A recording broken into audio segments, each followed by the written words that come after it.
Coucou les guides, j'espère que tout le monde va bien aujourd'hui. Aujourd'hui je suis de retour pour faire un petit topo sur le secourisme. Donc on va parler des gestes à effectuer en cas de brûlure ou en cas d'hémorragie. On va commencer par l'hémorragie.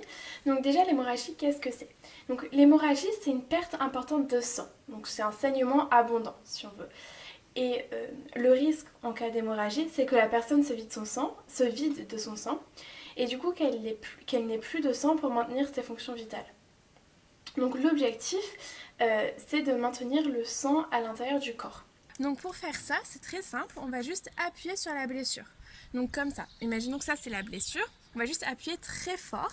Ça va être une compression qui doit être vraiment assez forte pour pouvoir retenir le sang à l'intérieur du corps.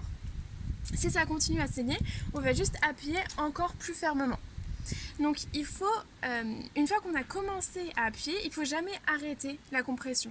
Donc si on appuie, il faut continuer à appuyer jusqu'à ce que le secours arrive. Parce qu'en fait, si on a l'impression que le sang arrête de saigner et qu'on enlève la main, ça risque d'empirer et de saigner encore plus. Le problème avec cette technique, c'est qu'il y a pas mal de maladies qui se transmettent par le sang. La plus connue, c'est le VIH ou le sida.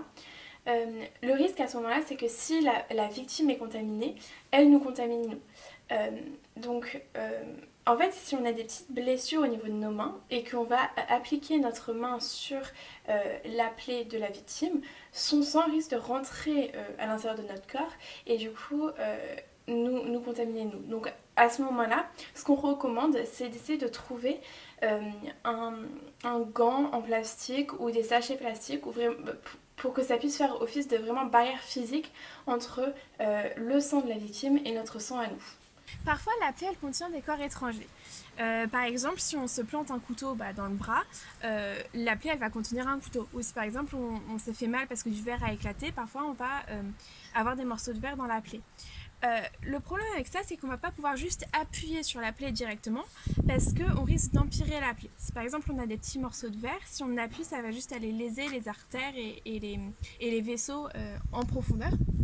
Donc à ce moment-là, il faut trouver une solution. Donc ce qu'on va faire, c'est qu'on va faire une compression à distance.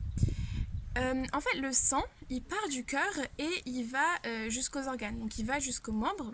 Donc pour éviter que la blessure saigne, il va falloir faire une compression entre le cœur et la blessure pour pouvoir arrêter le sang avant qu'il arrive jusqu'à la blessure.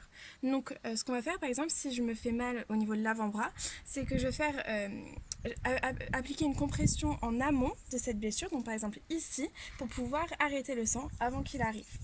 Voilà, c'est tout pour aujourd'hui. Bon courage pour le confinement et on se revoit très bientôt.